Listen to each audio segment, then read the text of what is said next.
السلام علیکم ورحمۃ اللہ وبرکاتہ۔ میرے محترم عزیز ساتھیو، اللہ رب العزت کی محبت میں آج ویڈیو کو پورا دیکھنے کی کوشش کرنا، جس نے ہمیں جینے کے لیے سانسیں عطا فرمائی، یعنی جو ہم سانس لے رہے ہیں اسی کی قدرت ہے، اسی کی طاقت ہے۔ اگر یہ آکسیجن نہ ہوتا، یہ ہوا کا نظام نہ ہوتا تو ہم 2 سے 3 منٹ کے بعد زندگی سے ہاتھ دھو دیتے۔ آئیے اس کی تعریف کرتے ہوئے ہم مدنی کا وہ بیان سنوائیں گے جس کا آپ کو برسوں سے انتظار تھا، اور ساتھ ساتھ ایک ویڈیو اور بھی ہے، اس نوجوان کی تڑپ کو بھی سنوائیں گے۔ ایسے الفاظ، ایسے جملے اس نے نبی کریم صلی اللہ تعالی علیہ وسلم کی محبت میں بولے ہیں جس کو آپ کو جان بوجھ کر دیکھنا چاہیے، قصدن دیکھنا چاہیے، وقت نکال کر دیکھنا چاہیے۔ 6 سال کے بچے کو شہید کرنے کی بات کر رہے ہیں، اور مدنی صاحب کا بیان تو میرے دوستو آج مسلکی جھگڑے کو ختم کر دے گا جس کا آپ کو برسوں سے انتظار تھا۔ آپ بیان کے سننے کے بعد اپنی رائے کمنٹ سیکشن میں دینے پہ اس لیے مجبور ہو جائیں گے، اس لیے کہ آپ کو انتظار تھا، آپ چاہتے تھے کہ اس طریقے کا علماء کا بیان آئے جس سے انتشار ختم ہو۔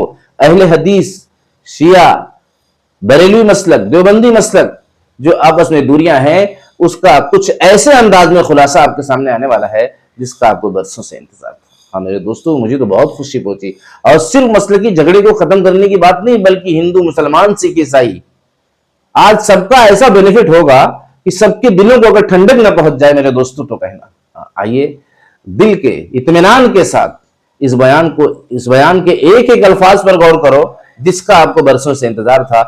وقت آج ہے، کل نہیں رہے گا۔ آج آپ قصدن وقت نکالیے، میری بات مانیے، اور ان کے اس بیان کو سن کے اپنی رائے کمنٹ سیکشن میں اس لیے دیجئے۔ یہ ہماری محنت کا پھل ہوتا ہے، ہم بولتے ہیں تو اس لیے ہوتا ہے کہ بات بہت دور تک جاتی ہے اور بہت بڑی تعداد کے اندر سے انتشار ختم ہوتا ہے، بھائی چارہ پیدا ہوتا ہے، محبت پیدا ہوتی ہے، اخلاقی فریضے کو ادا کرنے کا جذبہ پیدا ہوتا ہے۔ آئیے میرے دوستو، اس مدنی صاحب کا پہلے بیان پورا سنیے، اس کے بعد اس بھائی کے جذبے کو سننے کے بعد آپ سیلوٹ کر کے جائیں گے، سلام کر کے جائیں گے، اس لیے کہ ایسی بات ہی بھائی نے کہا ہے۔ آئیے پہلے یہ بیان سنیے۔ ابھی آپ کے سامنے بلڈوزر کی تحریک آئی، ہم نے یہ دیکھا کہ چیز دن بدن بڑھتی جا رہی ہے، اور اس آگ کے اندر یہ نہیں کہا جا سکتا کہ 100% مسلمان ہے، لیکن 95% مسلمانوں کے گھر گرائے جا رہے ہیں۔ سارے ہندوستان میں جمعیت علماء ہند سپریم کورٹ میں گئی ہے، اور ہم نے جا کر کے یہ بات رکھی، تحریک چلتی رہی، ہم نے یہ بات کہی کہ یہ کیسے ہو سکتا ہے جس گھر کو ماں باپ نے بنایا، اس گھر کے اندر ایک لڑکے نے کوئی کام ایسا کر دیا کہ جو کام گورنمنٹ کے خلاف ہے، آپ کی سیاست کے خلاف ہے، آپ اس مکان کو بلڈوزر چلا کر گرا دیں، وہ ماں باپ کہاں جائیں گے بوڑھے؟ اس کی بیوی بچے کہاں جائیں گے؟ اس کی بہن بھائی کہاں جائیں گی؟ اس کی اولاد کہاں جائے گی؟ بھئی آپ اس کو پکڑ کر کے جیل میں ڈالیے، یہ اپنی زندگی کو صاف دکھلانے کے لیے مقدمہ لڑے گا، آپ اس کے گھر کو کیسے گرا سکتے ہیں؟ مگر یہ بات کسی کی سمجھ میں نہیں آتی تھی۔ ہم اللہ کا شکر ادا کرتے ہیں کہ ہماری اس آواز کو اللہ نے قبول فرمایا، اور اس طرح قبول فرمایا کہ اب کون مائی کا لال ہے؟ ذرا گھر کا توڑ کے تو دکھ رہا ہے۔ نعرہ تکبیر، جمعیت علماء ہند زندہ باد، مولانا ارشد مدنی۔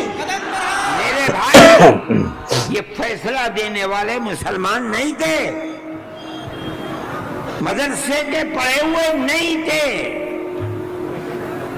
یہ وکیل جو سپریم کورٹ کے لڑ رہے تھے مدرسوں کے پڑھے ہوئے نہیں تھے، ہندو تھے۔ اس کا مطلب ہے کہ ملک کے اندر آج بھی لاکھوں نہیں کروڑوں ہندو ہیں جو مذہب سے اوپر اٹھ کر دکھ سکھ میں ایک دوسرے کے ساتھ شریک رہنا چاہتے ہیں۔ ہم اپنی 1400 سالہ اسی تاریخ کو زندہ کرنا چاہتے ہیں، زندہ رکھنا چاہتے ہیں۔ جمعیت علماء اس کے لیے کھڑی ہوئی ہے، زندہ रखना चाहते हैं, जमीयत उलमा उसके लिए खड़ी हुई है। हम हर जगह जाते हैं, इसको नहीं देखते कि कौन अबू हनीफा का मानने वाला है, कौन आदमी अहले हदीस है, कौन गैर मुक़ल्लिद है, कौन जमात इस्लामिया, कौन हिंदू है, कौन मुसलमान है, हम नहीं देखते। अगर जुल्म तशद्दुद हो रहा है, हम वहां जाते हैं। सैलाब आया केरला के अंदर, हम पहुंचे, हमने मकानात 2 करोड़ रुपया खर्च किया, मकानात की तामीर कराई, मकानात को बनवाया। मुसलमानों के मकानात भी थे, हिंदुओं के मकानात भी थे, ईसाइयों के मकानात भी थे। जाओ जाकर के देखो। मेरे दोस्तों, मैं हाथ जोड़कर ये फरियाद आपसे कर रहा हूं कि आप अपने मसलक पर रहते हुए भाईचारा की और मिलने मिलाने की, एक दूसरे से सलाम कलाम की बात करने वाले बन जाओ। इस वक्त मुसलमान बहुत बड़ी मुसीबत में है, घिर चुका है मुसलमान। हाँ, और सिर्फ मुसलमान ही नहीं, इसका नुकसान जो लोग मुसलमान नहीं उनको भी उठाना पड़ रहा है, और दरिंदे परिंदे चरिंदों को भी उठाना पड़ रहा है। इसलिए आपसे मैं हाथ जोड़ के रिक्वेस्ट किया हूँ कि अब एक हो जाओ अपने मसलक पर रहते हुए। अगर आपको लग रहा है कि इनके मसलक की ये चीज़ गलत है, तो आप मोहब्बत और प्यार से उनको दावत देने की कोशिश करो, और आपकी दावत से और 2-2 रकात नमाज पढ़ के दुआ मांगने के बाद भी वो अपने अंदर तब्दीली ना लाए, तो आप ये समझ जाना मेरे दोस्तों कि मेरा काम हो गया, जो मेरा काम था। अब आगे काम जो अल्लाह का है, हालांकि ये काम भी अल्लाह रब्बुल इज्जत नहीं लिया हमसे, लेकिन गुमान जो करने का हुक्म है कि हिदायत की जिम्मेदारी मेरे हाथ में है। किसी के दिलो दिमाग में आपकी बात बैठ जाए, ये आपका काम नहीं है, आपका काम है उसको दावत देकर 2-2 रकात नमाज पढ़ के उसके लिए अल्लाह से गिरबाजारी करना। बस इसके आगे आपका काम नहीं है।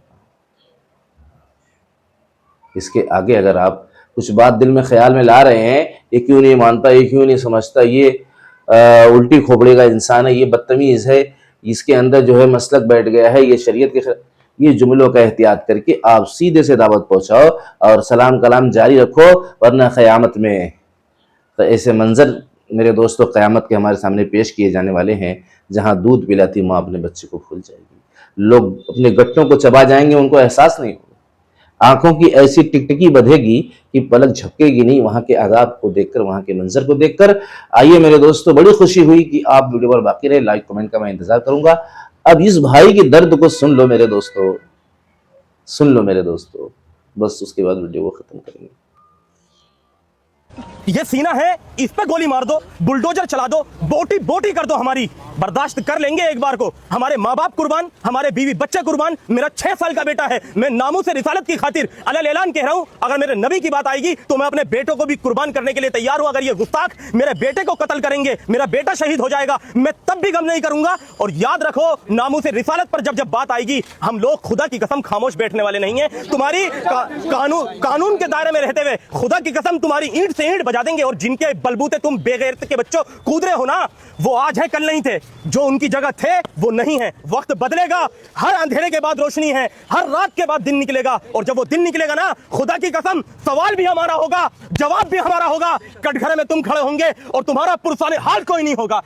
मेरे दोस्तों, मेरे अजीजों, आपने इनकी फरियाद, इनके दर्द को भी सुना, आप इनके साथ शरीक होइए, इनके गम में शरीक होइए, और पहले से भी आपको मोहब्बत जाहिर सी बात है ही अल्लाह के रसूल से, इनका ताउन करिए। अल्लाह रब्बुल इज़्ज़त हम लोगों को कामयाबी अता करे, इसलिए अल्लाह रब्बुल इज़्ज़त के फजल करम के बगैर, उनकी ताकत और कुदरत के बगैर हम महरूम हैं, और उनका फजल, उनकी मदद उस वक्त हम पर शामिल हाल होती है जब अल्लाह की रज़ा हमारे सामने होती है, और उसके हुक्मों को हर रुकावटों के बाद भी हम पूरा करने वाले जब बन जाते हैं, तो मुश्किलें आसान कर दी जाती हैं, मददें ज़मीन पर उतरने लगती हैं, रहमतें उतरने लगती हैं। जब अहकाम को दुनिया की वजह से तोड़ा जाएगा, तो फिर हम मदद का इंतज़ार न करें, हम सुन्नतों का एहतमाम करें, एक एक सुन्नत का एहतमाम करें, दाढ़ी के बारे में फ़िक्र करें, टखने से ऊपर पायजामे के बारे में फ़िक्र करें, नमाज़ों के एहतमाम के बारे में फ़िक्र करें, निगाहों की हिफाजत के बारे में फ़िक्र करें। अगर हमारा पड़ोसी हिंदू, मुस्लिम, सिख, ईसाई कोई भी है, अगर वो परेशानी में है, तो उसके हुकूक को अदा करें। अब अल्लाह की मदद का इंतज़ार करें, हाँ, जो भी अहकाम उसको पूरा करें। मेरे दोस्तों, मिलते हैं नेक्स्ट वीडियो में, अगर ज़िंदगी रही तो। अस्सलामु अलैकुम व रहमतुल्लाहि व बरकातहू।